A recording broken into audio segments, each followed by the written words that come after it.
Ah non, mais en France, t'as plus de chances de te faire piquer par un python que par un médecin. On est le seul pays au monde où on connaît tous les vaccinés par leur prénom, n'empêche.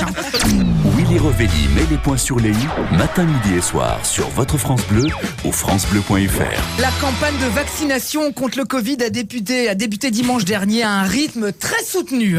Hier, on en était à 452 Français vaccinés sur 67 millions. Large.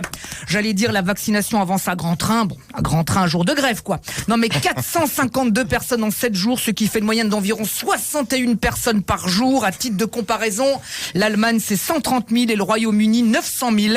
Je crois qu'Emmanuel Macron s'est trompé de pays. Il pense qu'il est le président d'Andorre, en fait. Ah non, mais en France, t'as plus de chances de te faire piquer par un python que par un médecin. On est le seul pays au monde où on connaît tous les vaccinés par leur prénom, n'empêche.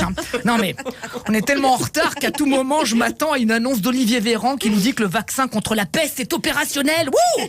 Du coup, ça gueule de partout. Aujourd'hui, les Français sont tellement furieux que c'est pas un vaccin contre le Covid qu'il faudrait leur filer, mais un vaccin contre la rage. Tu vas me dire, bon, il est jamais content, le Français aussi, il râle pour qu'on lui injecte un vaccin qu'il ne veut même pas. Voilà, c'est le bordel. Du coup, hier, pour rassurer tout le monde, 35 citoyens français ont été tirés au sort pour qu'ils donnent leur avis sur le vaccin.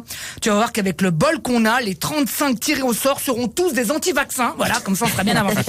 Non, mais 35 Français tirés au sort qui n'y connaissent rien, on a déjà ça, ça s'appelle le gouvernement. Enfin bon, après tout, pourquoi pas, faut bien faire quelque chose. À ce rythme-là, autant vacciner les jeunes. Passe au rythme où on va, tous les vieux seront morts avant que ça soit leur tour. Pourtant, ça devrait pas faire peur, ce vaccin. Le nom scientifique du vaccin Pfizer, c'est BNT 162B2. Voilà, les vieux devraient être rassurés, on dirait un tirage des chiffres et des lettres.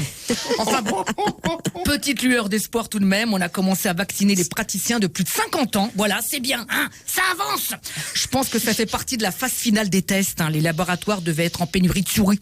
Bon, enfin bon, ce qui est rageant quand même, c'est que ce début de campagne de vaccination complètement raté privilégie plus les anti-vaccins que ceux tout aussi nombreux qui rêvent d'être vaccinés pour enfin vivre plus serein.